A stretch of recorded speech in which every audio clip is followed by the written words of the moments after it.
So welcome back to Characters and Acts, and tonight we're looking at Lydia in Philippi.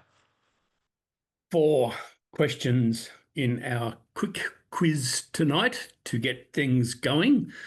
Elizabeth will send you off in groups to reintroduce yourself to each other and to talk about who was travelling with Paul in Philippi when they met Lydia.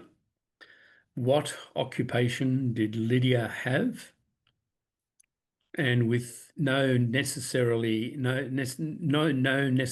relationship to the previous question, perhaps, how is purple dye made? And then, is Lydia mentioned again in Acts after the story of her conversion? What are your thoughts about who was travelling with Paul in Philippi? Silas. Silas And Timothy. and Timothy. Anyone else? Well, I think in one of the notes it said there were about up to 7 other people. Well, at another point in Acts, there's 7 names that are listed with Paul, which might well lead us to think that Paul, it wasn't just Paul and somebody, but there was often Paul there was often a group that was travelling. So there may well have been others, but they're not named. There is some thought, some interpreters argue that this is one of the so-called we passages in Acts, where instead of being a third-person narrative about they did this and they did that, they went there and they spoke here, it says we did this. And for a few verses here, it's we. So some interpreters, not me, but others, do say that Luke, the author of Acts, was with Paul at that point and at other points in the Gospel. It's in the book of Acts. So that's a possibility. All right, this next question. What was the occupation of Lydia? She's a businesswoman. In Yes. purple cloth. She dealt in purple cloth, so she was a small business person. She would have been seriously wealthy. Yes, She would have. And I think you could perhaps say she was a sole trader. a sole trader. Oh, right. Yeah. Would you say she was a merchant? Yeah. I think so. Yeah. And what about the purple dye that she used to dye the cloths that she merchandised? 1,000 little mollusks gave their life so that a bunch of rich guys can wear purple. Well said. Yep, that's right. So here's the technical information straight from Wikipedia. Snails, predatory sea Tell our snails. students never to use Wikipedia. So. Well, I checked Wikipedia against other sites, and yeah. Oh, that's good. The family is Muracidae. They are originally known as the name of Murex, and there are 3 different kinds of snails, and there's their Latin names in case you're wondering. They're not extinct. Sorry? They're not extinct after people using 8,000 of them for a cloth. I don't know. Presumably they were quite numerous. Yes. Yeah. Is Lydia mentioned again after the story of her conversion? I don't think so. She's one of these characters that just pops up and then disappears. Sorry, Dorothy. She is.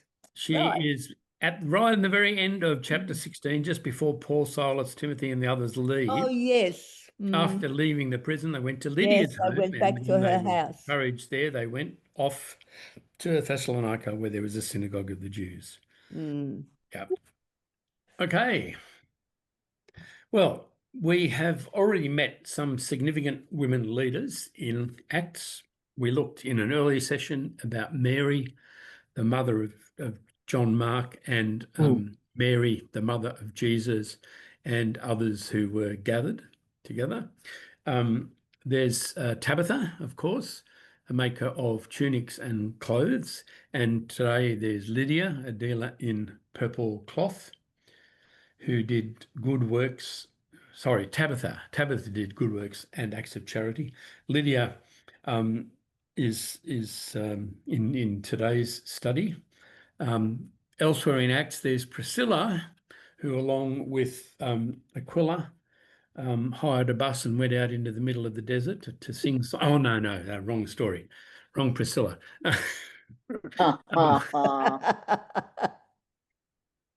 Priscilla and Aquila, who were teachers in Ephesus. The four daughters of Philip. We looked at Philip in an earlier session, and he pops up, or at least his daughters. Yeah, well, he pops up because they stay at his house. And his four daughters were prophets who were active in the church in Caesarea.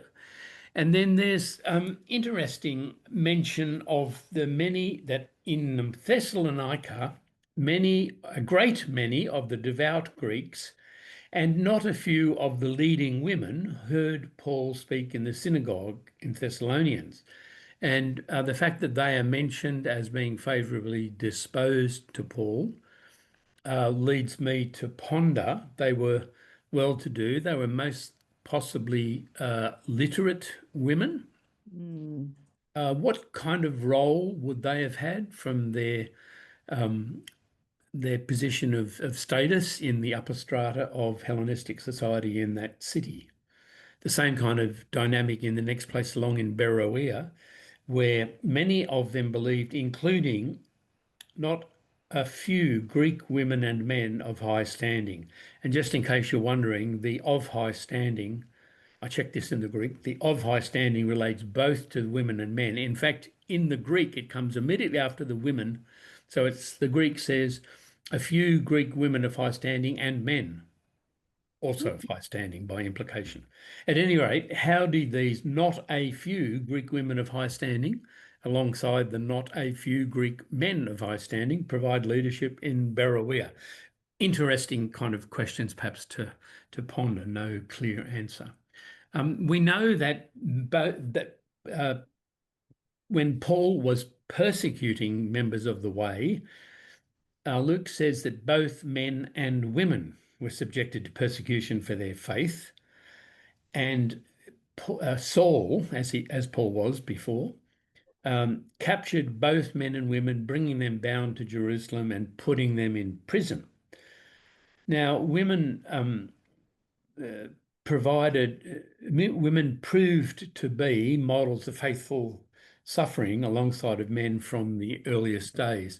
And I've just raided my church history knowledge to collect here a gathering of people in the 2nd, 3rd and 4th centuries before Constantine slowed things down. 2nd, 3rd and 4th centuries, men in the first list who were martyrs. Ignatius wrote letters, Polycarp wrote letters, Justin wrote apologies. There's descriptions of some of the deaths of these martyrs. But not only these men, there's also a quite substantial list of women throughout the 2nd, 3rd and 4th centuries. Thecla, Perpetua and Felicitas, who are shown there in an icon from an African church reflecting their actual African origins. Agnes, Euphemia the all-praised, what a name. Philomena of Rome, Lucia of Syracuse, Catherine of Alexandria, and you could probably find more. So women were patrons, teachers, prophets, servers, business people, possibly organisers and persuaders, and also martyrs within the church of the first few centuries. Our question for discussion in your groups is, what does this range of roles taken by women in leadership in Acts and beyond tell us about the early church? And what is it that happened in the next few centuries to make the role of women in the church diminish? So that's your pondering for the next few minutes in the small groups.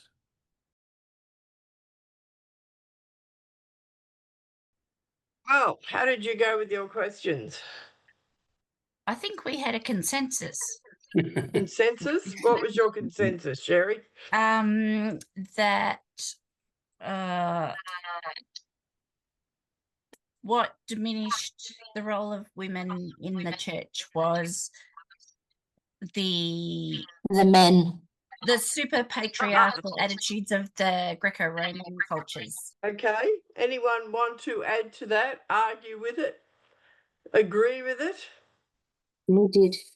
I talked a little bit about some of the things that later popes brought in to diminish the role of women. Yes, it started so well, and then look what happened. Yeah. Nothing good. Oh, and then we got onto the bit about how in translating it later on, the patriarchy diminished further the role of women, like changing Junia to Junius. Oh no, it couldn't be a woman. It must be a mistake. It must be Junius. Yeah. That's right. Yes. Yes, some little scribes changed that because, as you say, they couldn't think, no, a woman couldn't possibly be an apostle. So there was changes by scribes. So if you think somewhere that there are these unaltered texts that are sort of pure and reflect the original, think again. Because the scribes wrote them out and copied them. Not only did they make like mistakes of sight and error and spelling, they also added things in, and often you'd have a scribe would put something in the margin or they'd annotate something above the line they were writing, and the next scribe copying it would include it. And you can know that by tracing trees of manuscripts. So yeah, that's a real thing. Men change things. Anything else people want to comment on from those questions? Well, Or something isn't it also in part a reflection of general societal attitudes? I mean, even in Roman and Greek society at the time, women didn't have equality.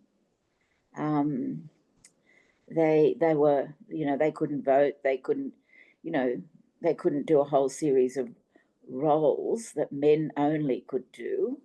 And is it just a sort of, that's just the way we do things around here, sort of being, growing accretions to it? And change very much. Like if you see on TV when they have all the world gatherings, the world leaders all together, like 3 women and all the rest are blokes. So. Yeah, it's hopeless. It's correct. Yes and no in answer to your comment, Elizabeth. Certainly they couldn't take roles in politics and they couldn't vote. They could, however, own land. Wealthy women were educated and were often literate and did have certain status in society, maybe not so much poor women. But you've got this movement here in the church where they're clearly seen as equals, and we know that, and we'll get to this, in synagogues, that probably women were seen as male equals. But I'm thinking about how in Roman society, women were essentially a bit like they were in more recent centuries, not that many centuries ago, essentially property and chattels. I wouldn't have called the wife of any of the emperor's property and chattels, given they were well-known poisoners and murderers and absolutely ruled their court and had absolute extreme influence. That's why I said... Sure, but that was how they were treated at law, is my point. Well, if they were poorer, in the merchant class, as we're about to discover when we move on to Lydia, again, you'll find it's a little bit different. They're not goods and chattels in that class.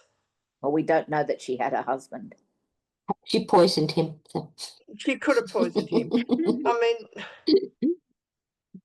mean, her namesake, Libya, well, not quite her namesake, Livia, the wife of Augustus, was quite famous for her poison chest. Sure.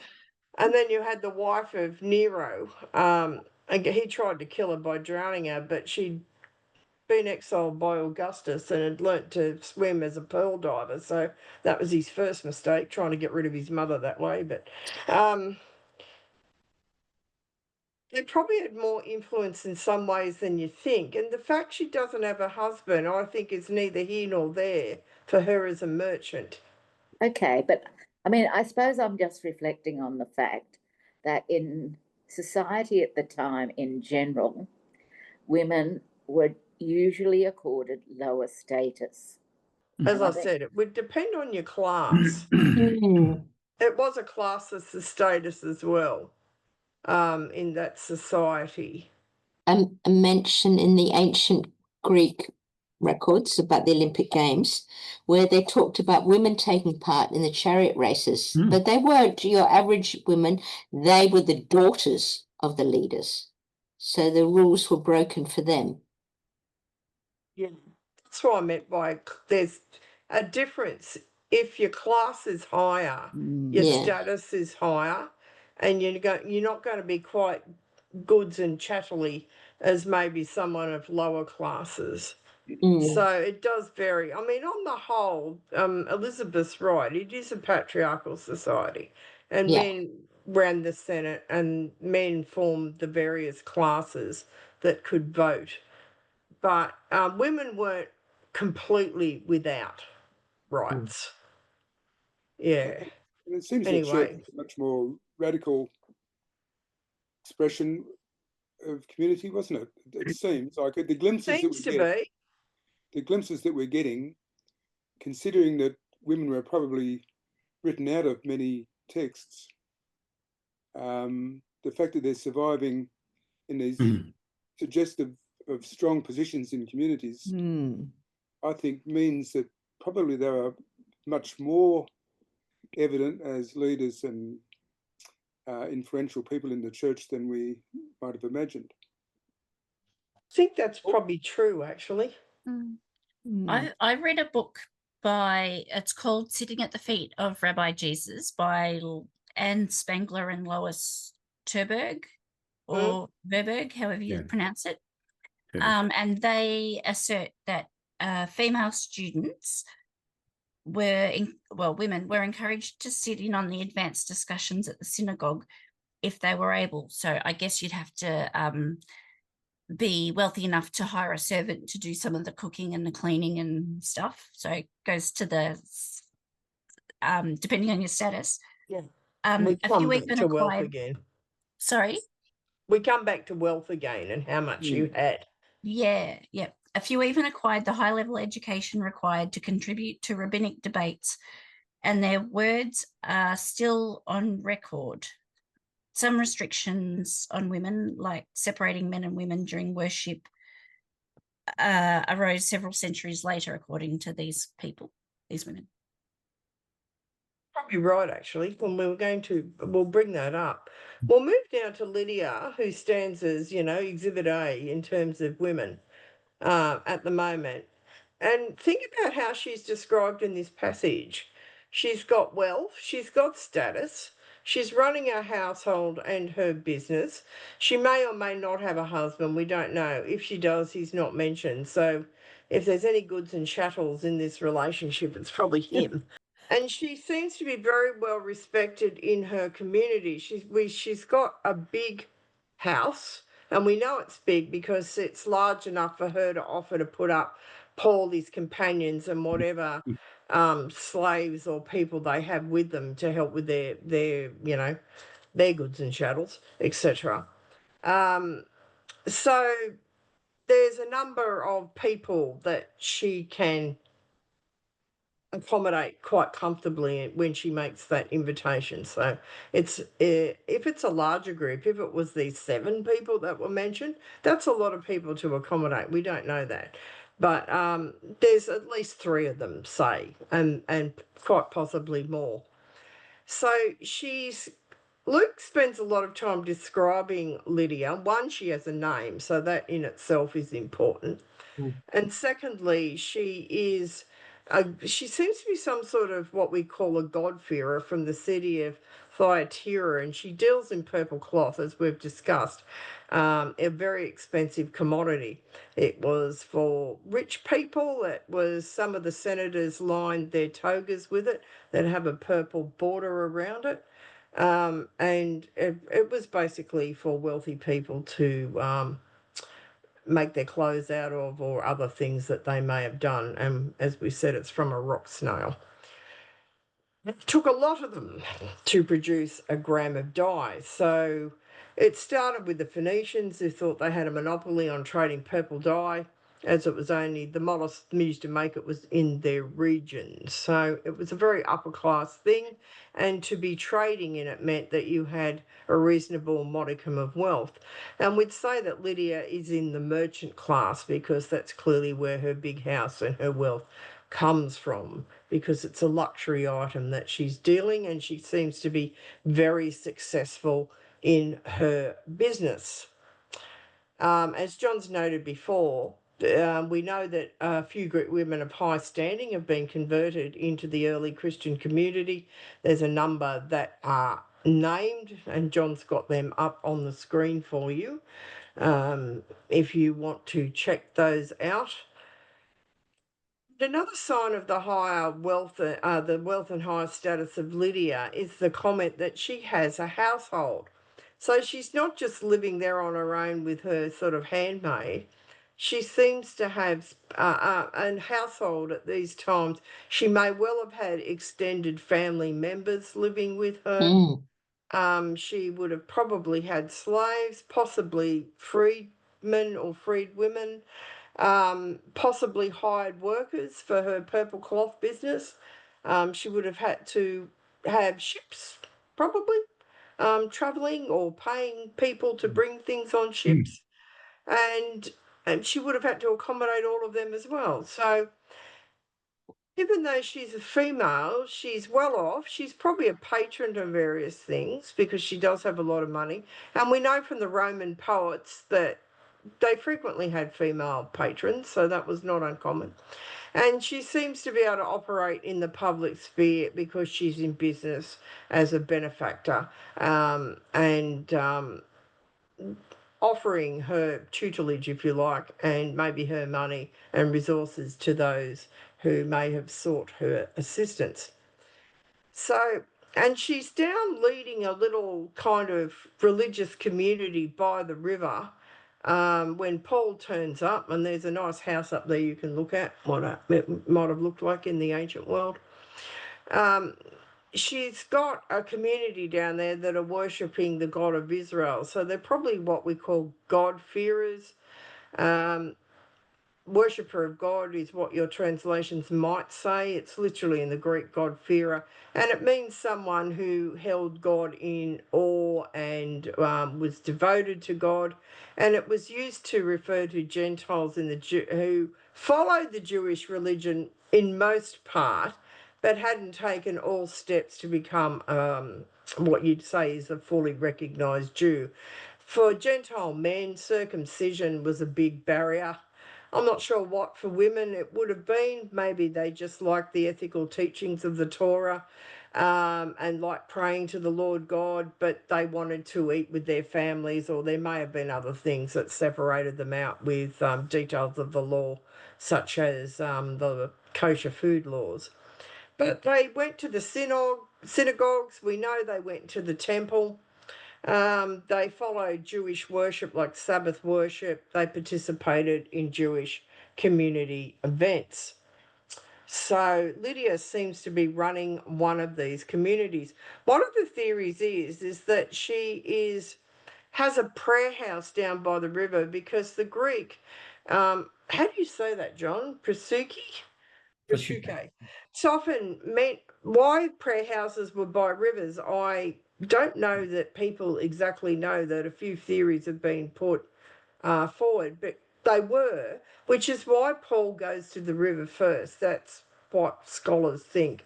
He heads to the river because in a community where there's no synagogue, and there appears not to be a synagogue where Lydia is, he figures he'll find one of these prayer houses or a community down by the river, and indeed he does. It's being run by women. Lydia is running a group of women there, and it may have been because the place was so small, there wasn't the requisite 10 men to form a synagogue.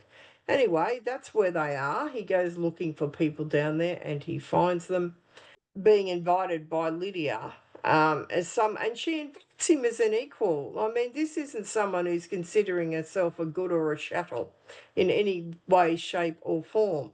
She sees she's interested in what Paul might have to say, and I think that she invites him as an equal. I mean, she's got as much power as he has in this situation, and certainly she may have the upper hand in terms of she's got the house that she can invite them to. We do know that Jews didn't necessarily go out looking for converts. As somebody we were reading in the last few days said, there's no known Jewish missionary who has a name. The only thing we have about converts is, again, the Gospel of Matthew. Good old Matthew. He's always got to have something different.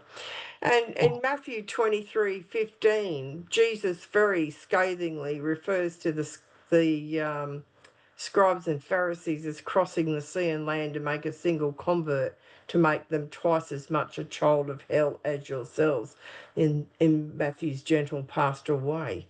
But that's the only reference we have to Jews actually really making converts. So whether he made it up or it was based on something that hasn't survived, we don't know. Anyway, there was a clear process in order to convert to Christianity. If you were a God-fearer and you wanted to convert to Christianity, baptism was the way. That's a little bit haphazard in Acts. It becomes much more formalised in a long period later on. But Luke tells us that Lydia and her household, her whole household, were baptised. So they all became new converts to this new religion. So she makes the decision for her whole household, presumably, with the way this is set out. And she's used her own initiative. She hasn't consulted any male relative, even if she has a few living there sponging off her. And she offers Paul and the others hospitality without any such consultation. So clearly, in this situation, she acts like a leader. She believes herself to be a leader, and indeed she is a leader. And it's quite possible she becomes a patron and the leader of the church in Philippi of all these new converts. And there's a Greek word that's used, coming together. Synelthuses. Is that right? I don't know. Synelthuses, that's right. Yeah, close enough. It's a word frequently used in the New Testament to describe a deliberate and purposeful gathering. So in this case, we have these people deliberately and purposely gathering as new converts. So it does suggest that Lydia became leader of what we would say was a church in Philippi. Does anyone have any questions about that? I mean, it does show that you can have some equality with women, because this woman here, unless Luke's really talking through his hat, and I don't think he could, and be seen as any way credible if he just made this up entirely. Depending on your situation in society, you could have quite a modicum of power and be seen, in at least some circumstances, as the equal of the males that you were with at that time. Elizabeth, I've got a question. When it Yes. says that Jesus was quoted, and you make the new convert twice as much a child of hell as yourselves, what does that mean? Jesus' great diatribe in chapter 23 of Matthew against the Pharisees. He's already told them what he thinks of them. They're hypocrites, they're whited sepulchres, they're liars, they're scheming, nasty types. They teach the law, they don't follow it. And when he says, he's basically saying they're children of hell, because Matthew's rather big on hell. There's more hell in Matthew than most of the rest of the New Testament. if you're interested in such trivia. So he's basically saying that when they make a convert, they make them as bad as themselves. Okay, thank you. Yeah, and that's not good. But anyway, the only good Pharisee in Matthew's a dead one, preferably burning in hell, but that's another story. I think we'll leave it. Yes, he's not fond of them. All right, well, we're up to our next set of questions, which, thinking about what Luke says about Lydia, who would be included in her household, do you think? Why is this text really a very important one for understanding leadership roles taken by women? Church then, but also in the church today. Is this one of these texts that kind of gets glossed over and disappeared? All right, I'll pop you all in your rooms now.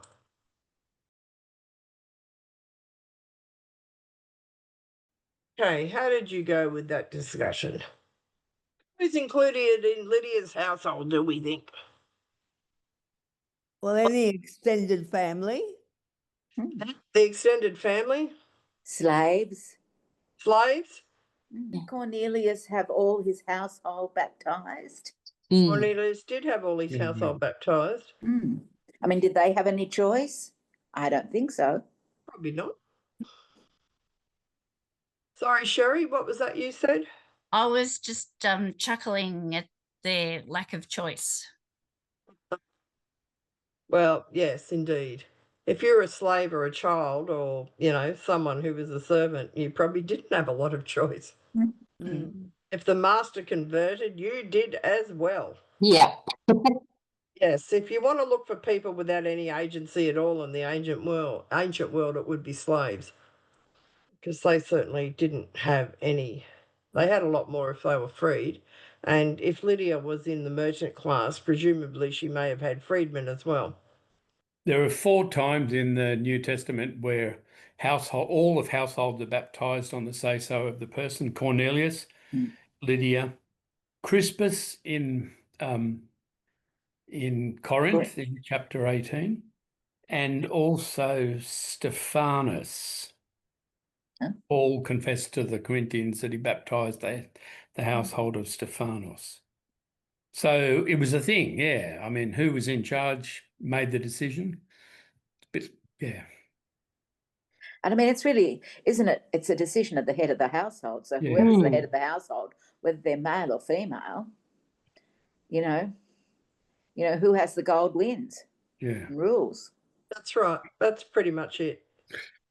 So we can assume that if Lydia made that decision, she's probably head of her household. Yeah. Yeah. Very good point. Elizabeth and I were friends years ago with a Uniting Church minister who was married to an atheist. And that's a very, very interesting kind of thought about that kind of the household, not just a non-practicing Christian, but an out-and-out atheist. That kind of thing just wouldn't work in the ancient world where households had to be cohesive one way or the other. So whatever the religion was, everyone was that religion, really. One of the things that I was Christianity, Googling for while we were talking, it said that in the early church, it was predominantly women, the upper class educated women, because their husbands may choose to remain pagans. That way they didn't lose their place on the Senate. Oh, right. Quite possible. Oh, okay. Yeah. Or their husbands may have been in what's called the equites or the night class. They were largely a merchant class as well, and would have been in similar businesses to Lydia and trading goods. And they could own land. I think they could vote in certain things, but probably not everything. Yes, they certainly could. So they were above the plebs. Oh, they certainly were. But they were the middle class. Well, they're the closest as you're going to get to a middle class in the ancient world. They were called of the middle class, equites. Yeah, I think. And you could become an equite. I mean, you could become payment of money. Well, it was money. That's right. Money could buy you many things in the ancient world, as indeed it can today. I think it was 1 million sesterces. had to have to buy your way in. And even if you didn't have a family, like Cicero manages to get himself made a senator, so you could get there eventually, even if you weren't from the landed gentry or their equivalent. You weren't born into a senatorial family. No, that's right. So, but that's more unusual. So, how is this text important for understanding leadership roles taken by women in the church today? Is it important? Maybe you think it isn't. I think it's very important. You want to say a bit more about that? About why you think it's very important? I just find it so offensive for the churches that think that men should definitely be the leaders just because they're men. Women have all sorts of gifts to bring. They should be allowed to bring, and yeah. I went to St. Matthias when I was for 9 months when I first came to Sydney, because I thought that the Anglican Church would be like the Anglican Church in Adelaide, which was high Anglican. Well, you would have been in for a big surprise then. Yeah, I spent time trying to argue them round and then gave up. So yeah. And you wouldn't argue St. Matthias around, I don't think.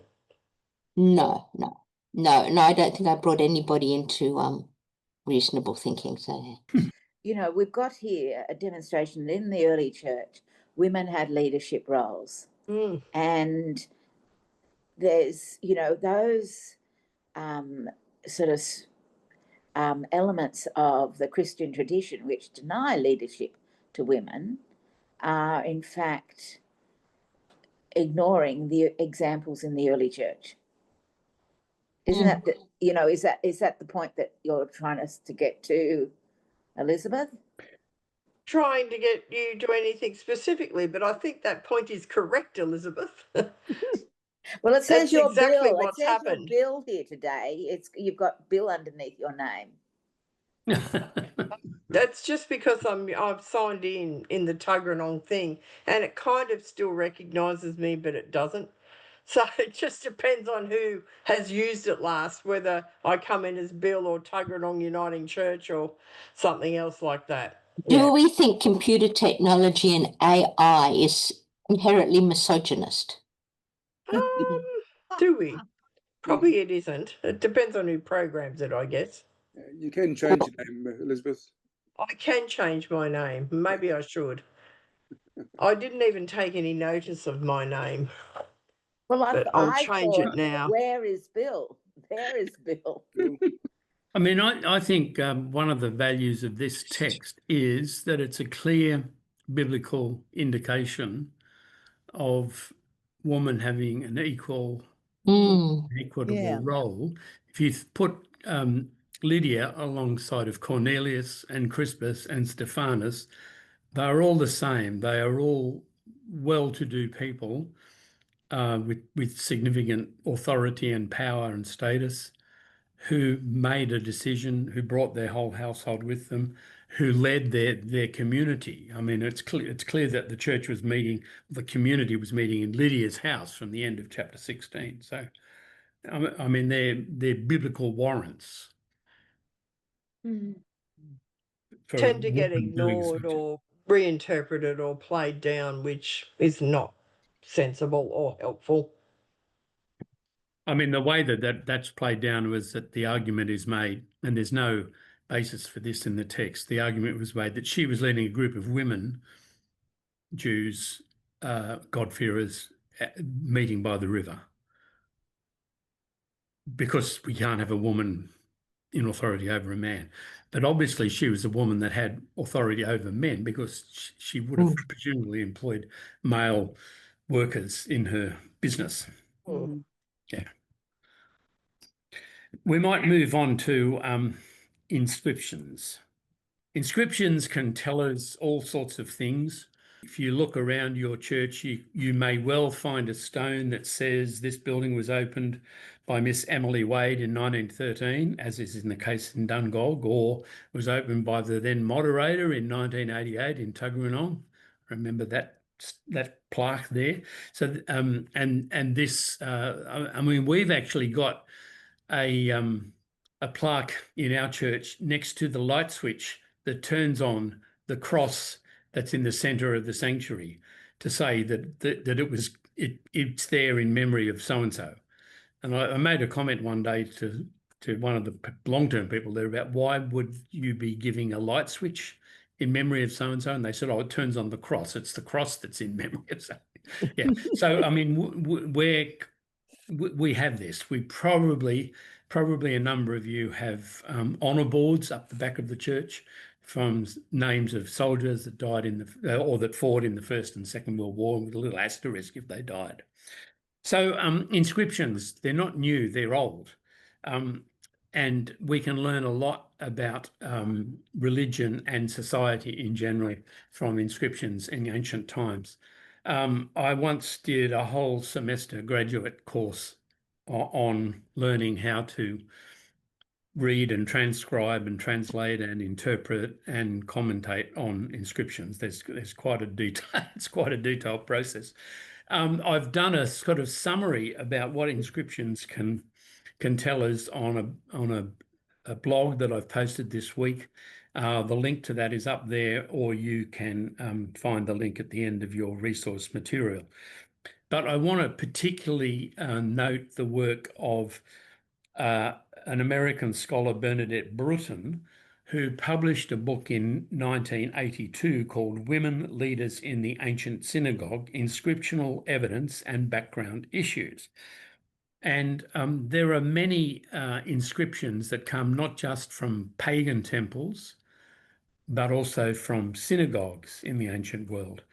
Now, Bruton spent a lot of time investigating reports from archaeological teams about inscriptions that had been found and transcribed and published. And she identified 19 inscriptions, either in Greek or in Latin, that had women as being identified as head of a synagogue, or other leadership terms like leader, elder, mother of the synagogue, priestess. Now, in case you're thinking this is just one little sort of Uniting Church style ghetto in one place for a few years, well, no, not so. They've been found across Roman and Byzantine periods from 27 before the Common Era through to the 6th century of the Common Era, and they are found in Italy, in Asia Minor, modern-day Turkey, in Egypt, and in Palestine, Israel. So they're found in a lot of places in the eastern part of the Mediterranean. Bruton has said that these inscriptions identify the women as real leaders, not honorary leaders, not so-and-so's been a lifelong member of this congregation and we honor her for that, but actual functional leadership roles. Two of the examples that I think are short and easy to grasp. Sophia of Gortyn. Gortyn is a kind of region on the island of Crete. Sophia of Gortyn, presbytera, that's the female version of presbyteros, meaning elder. The elder and the head of the synagogue, archi synagogissa. Archi at the beginning means ruler or leader or of such and such. And we get leaders of the synagogue in the New Testament, men identified. Well, this is a female head of the synagogue. The synagogue of Kisimu lies here, the memory of the righteous one forever. Amen. So that's from the 4th or 5th century, so some centuries after the time of Paul and Lydia, etc. But centuries earlier, in the 2nd century, an inscription in Smyrna mentions a woman named Rufina, a Jewish synagogue ruler, built this tomb for her freed slaves and the slaves raised in her household. So that gives us a bit of information about this woman, the kind of household that she had. She had not only slaves who were raised in the household, but slaves who'd become freed people still part of the household. And she was the ruler of the synagogue. So kind of like Lydia, a wealthy woman with a community over which she was leader. And in this case, she devoted funds to building the infrastructure, the building. No one else has a right to bury anyone here, is the note at the end of this inscription. So across the inscriptions discussed by Bruton, women have all of these different titles for leaders in the synagogue. Now, she also notes that there are references in scripture as well as references in the writings of Josephus and indeed in rabbinic writings from, 3rd, 4th, 5th, 6th, 7th century that indicate that Jewish women were present and prominent in synagogues. So she has cast her eyes not only across the inscriptions, but across texts that indicate in some places at various times women were in leadership role. She concludes then that the vast majority of ancient synagogues in Israel do not seem to have possessed a gallery, and there's no archaeological or literary reason to assume that side rooms were for women. In other words, men and women were together in the synagogues. The separation of genders that is found in Orthodox synagogues today is a later, probably early, just before the medieval period. So the analogy that because synagogues today have separate places, therefore they did in the time of Jesus, that's an anachronistic assumption. It's not borne out by the evidence that she has collated. So a really interesting book that is shining a light on the kind of a person and position that Lydia would have had. Women that were well-to-do, that were effective leaders in religious communities as well as being business people. So given the evidence that she has collected, what do you want to say now about Judaism at the time of Jesus? How does this invite us to rethink what we might have been taught or what we might think about Judaism in the time of Jesus? Is there evidence in Hebrew scripture that points to female leaders and maybe also the fact that the possibility that female deities were worshipped at the time? And another question about today, in Reform Judaism, there are female rabbis and indeed female cantors. Cantors are the ones that lead the whole service, so kind of liturgists in our understanding. They sing the service, and the rabbis are the ones that preach. So there are women rabbis and cantors in Reform Judaism. Why is it Reform Judaism and only Reform Judaism that has this role for women? Just quickly, how did you go with those questions? We were just discussing the Reformed Judaism Oh, I see. Yeah. just before we broke. And my way of thinking of it is in the same general feeling of the Reformation. When did Reform Judaism come in, Elizabeth? Not sure. John, do you know the answer to that question? It's a more modern day phenomenon. Yeah, That's what I was wondering, whether it's a response I think it's to the women's... post-Enlightenment kind of, like Reformation. Yeah, well, I didn't know if it was a response to the women's movement of the 60s and 70s. No, it's before that. Much earlier, right? Yeah. Yes, it was centuries before that. It's interesting, it's the reformation of something that was in existence in the first century.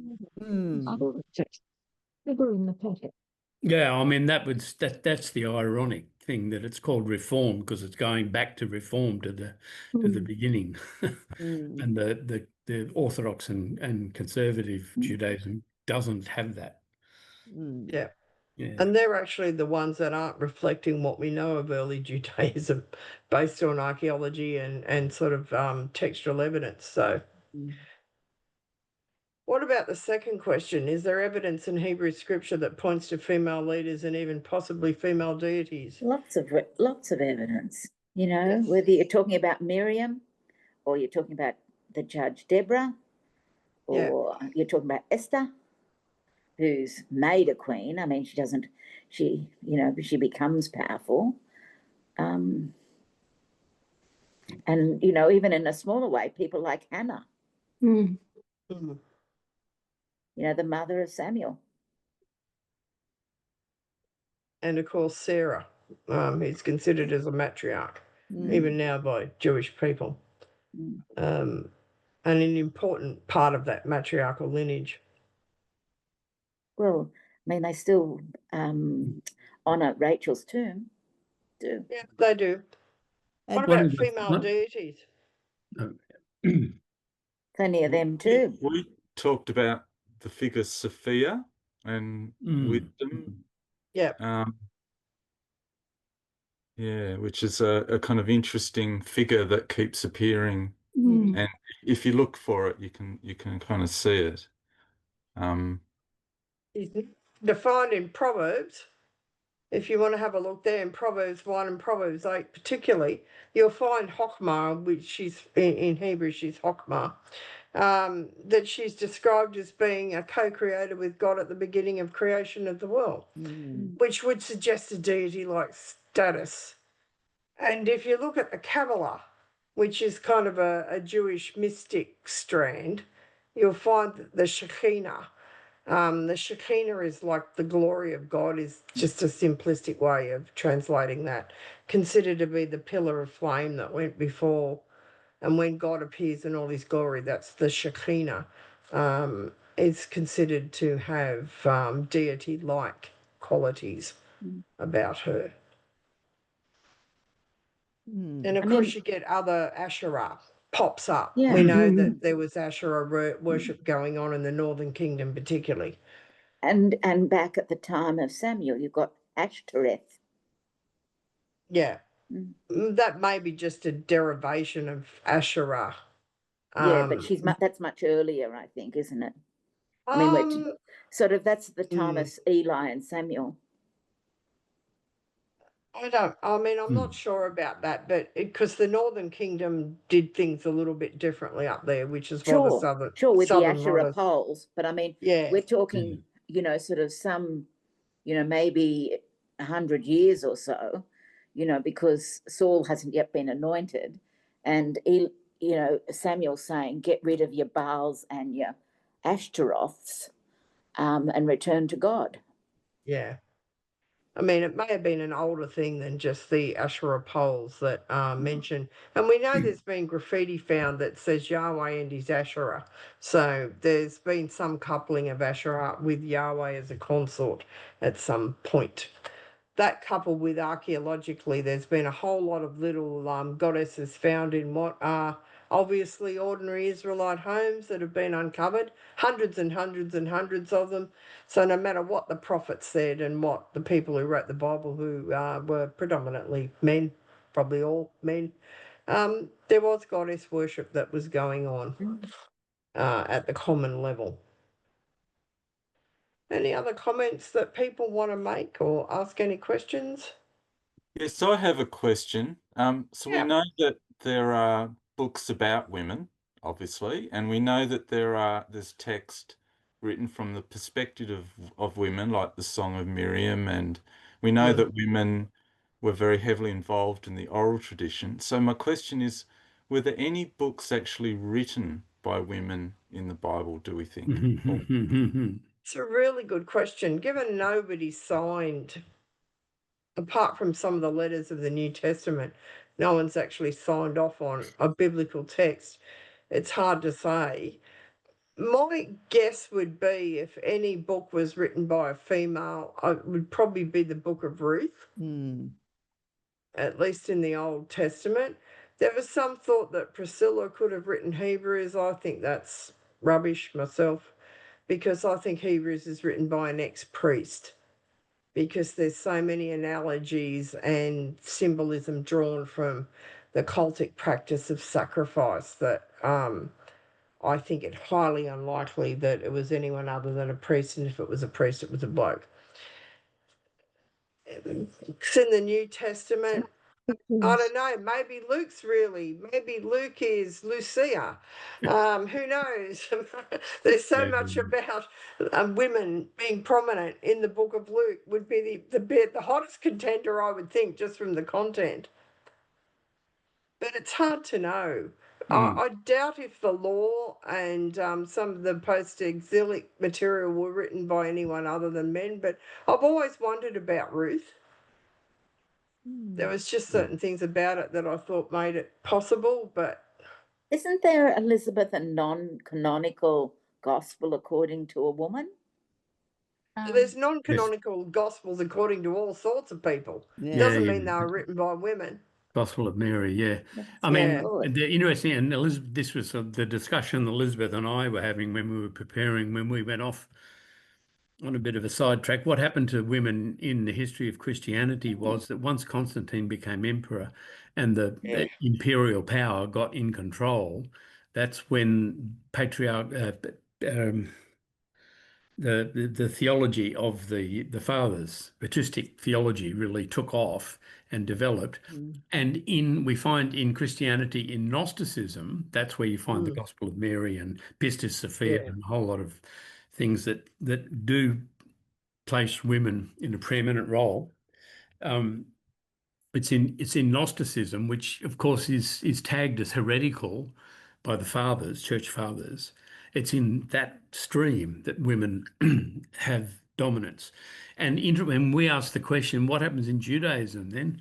And in Judaism, the rabbis, of course, took hold of things from the male point of view. And yet in the early medieval period and on flourishing through the medieval period in the Kabbalah, the feminine element of God and female leadership is quite evident. Not that we're experts on Kabbalah, but Elizabeth found a really fascinating article that explored all of this. So in both religions, when the men got hold of things and squeezed it into the shape they wanted, the women found other avenues and ventured off into these other areas and flourished there. Partly cultural as well, because you'll find Celtic Christianity, before it was stomped on by Roman Christianity, was much more egalitarian. And there were women saints and women leaders of abbeys, and even and they was given the same status as the men and as bishops, and were, sanctified in ways, in similar ways. So but when the Roman Church became dominant, that all kind of died out. So it's a cultural thing as well, because the Celts generally were a lot more egalitarian. They had women warriors and women leaders and queens. And all right, folks, we should draw to a close. Lots of food for thought from tonight. Next week, we're going to be looking at Paul on the Areopagus in Athens. It's a story that's of particular importance to me because 4 decades ago, when I was trying to work out what I would write my PhD thesis on, it was this passage that was actually that I dug right into, that became the impetus for me writing my PhD thesis on Luke and Acts. Anyway, we're going to do a bit of a venture into Hellenistic philosophy in the course of this. So if you want to read up on that, you can. To the patriarchy. Back to Paul. Yep, Paul on the Areopagus in Athens to finish next week.